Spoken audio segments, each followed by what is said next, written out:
So let's bring in the Zionist Federation of Australia now, the President, Jeremy Leibler, for his thoughts. So what do you make of the comments by Penny Wong last night and again this morning, Jeremy? Well, thanks for having me. Look, I welcome the Foreign Minister's reaffirmation that Gaza can have no role in governing the Gaza Strip, not now and not as part of any future Palestinian state. But the idea of flagging now, just 6 months after the October 7 terrorist attacks by Hamas, the most traumatic and horrific attack on the Jewish people since the Holocaust, it's just entirely counterproductive and unrealistic to be talking about recognition of a Palestinian state. So what do you think it's down... sorry, Jeremy, what do you think that's down to then? Well, I mean, the question is, who is going to lead this state? Is it surely, it's clearly not going to be Hamas in Gaza. Is it going to be the 80-something-year-old president of the Palestinian Authority that's been in power for 16 years after being elected for 4 years, who's corrupt and couldn't bring themselves to even condemn the October 7 attacks? It's just completely unrealistic to even contemplate this. But the timing, if it's unrealistic to do it, and you're right, it did come on this 6-month anniversary of the war. What do you think is motivating this intervention, so to speak, by the Foreign Minister? Well, I mean, I think that's really a question for the Foreign Minister. I have no doubt that this government wants to do whatever it can to contribute towards a peaceful resolution of this conflict that, the last 6 months have been horrific for both innocent Palestinians in Gaza as well as for Israelis who are still reeling. There are still 500,000 Israelis displaced from their homes.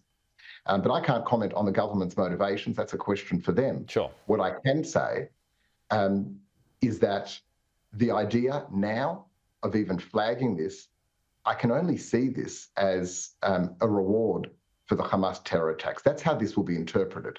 And what, I think that our government and all Western governments should be doing at the moment is standing by very clearly Israel's right to defend itself and to remove Hamas from power.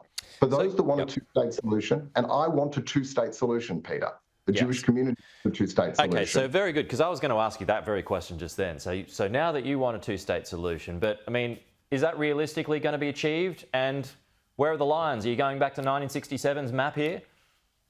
There is no one in Israel, from the left, from the right, that thinks there is a two-state solution that is going to happen tomorrow. But if we want to create an environment for a two-state solution, let's learn from all of our collective mistakes. Let's learn that we can't accept a situation where Palestinians are teaching hate in their schools. Let's learn from our mistakes that we can't turn a blind eye to corruption and misuse of funds.